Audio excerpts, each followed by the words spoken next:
निरंजन पोद्दार जी से एक टिप्पणी ले लेता हूं। निरंजन पोद्दार जी, दावे वादे और फिर जनता का जनादेश, सिस्टम, सरकार, ये तमाम सारी चीज़ें हम देख ही रहे हैं। इसी के रार, इसी की लड़ाई होती है। लेकिन सर, आज जब स्थिति ऐसी बन गई कि जो जनता पहले से परेशान थी उसके सामने और ज़्यादा विकट परिस्थिति खड़ी हो गई। 30-30 गाड़ियां लगी हैं सर आग बुझाने में, दम घुट रहा है लोगों का, वहाँ के रहवासियों का। कैसे देख रहे हैं इसे?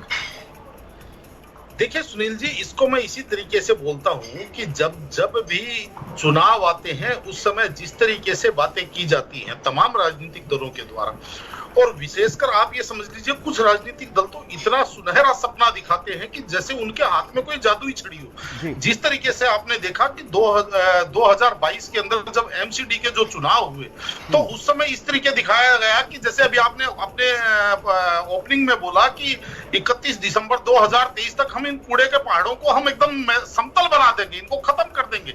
लेकिन वास्तविकता इससे उलट है। आज की तारीख में जो ढलावगर थे, जो कूड़े के पहाड़ थे, जो ईस्ट वेस्ट साउथ नॉर्थ जो दिल्ली की चारों दिशाओं के अंदर हैं, वो तो यथावत हैं। उसके अलावा आप ये देखिए कि जो सड़कों के किनारे जिस तरीके से छोटे छोटे टीले लगाने चालू कर दिए, वो एक एक्स्ट्रा जिसको कहते हैं बोनस में मिल रहा है दिल्ली वालों को। लेकिन वास्तविकता जानते हैं क्या है?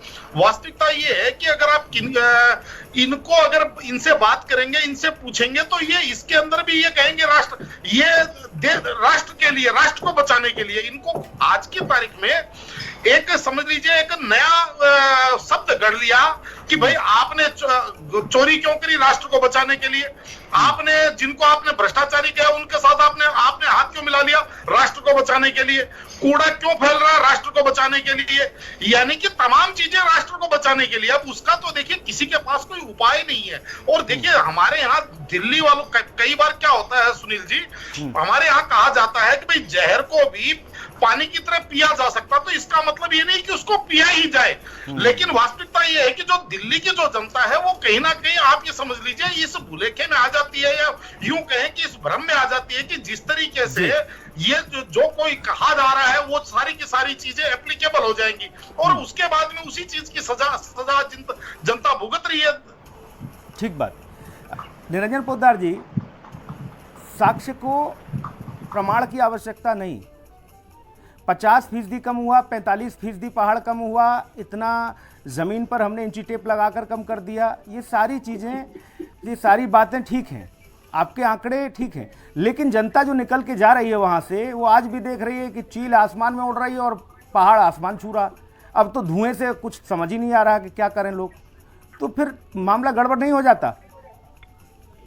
देखिए सुनील जी, सबसे बड़ी बाजीगरी इसी का नाम है, क्योंकि जिस तरीके से अब ये कह रहे हैं कि हमने इतने मीटर कम कर दिया, इतने % कम कर दिया। अब देखिए, या तो सुनील जी और हम जाकर के वहां पे फीता लेकर के और वहां पे सारी चीजों का मेजरमेंट करें कि भाई पहले कितना ऊंचा था, अब कितना ऊंचा है, सारी चीजों का मेजरमेंट करें जी, और तब जाकर के हम इस बात को कह सकते हैं। तो इसको तो आप उसी तरीके से मानिए कि जैसे कोई आदमी कहे कि मैंने पूरी धरती को नाप दिया और ये धरती का मेजरमेंट ये है, अगर इसको झूठा साबित करना है तो तुम नाप करके दिखाओ। तो कहने का तात्पर्य एक तो ये हो गई जिसको कहते हैं कि राजनीति की बाजीगरी। और दूसरी तरफ देखिए, वास्तविकता ये है सुनील जी, चाहे आप किस कान सुने चाहे उस कान सुने, जिस तरीके से यमुना के अंदर अरविंद केजरीवाल जी 2020 के चुनाव से पहले यमुना में आसमान करवा रहे जी सर, वो ठीक है। मैं छोटी टिप्पणी लूंगा सर, बहुत शुक्रिया सर। चर्चा में जुड़ने के लिए आप सभी मेहमानों का बहुत धन्यवाद। खास कार्यक्रम में इतना ही, नमस्कार।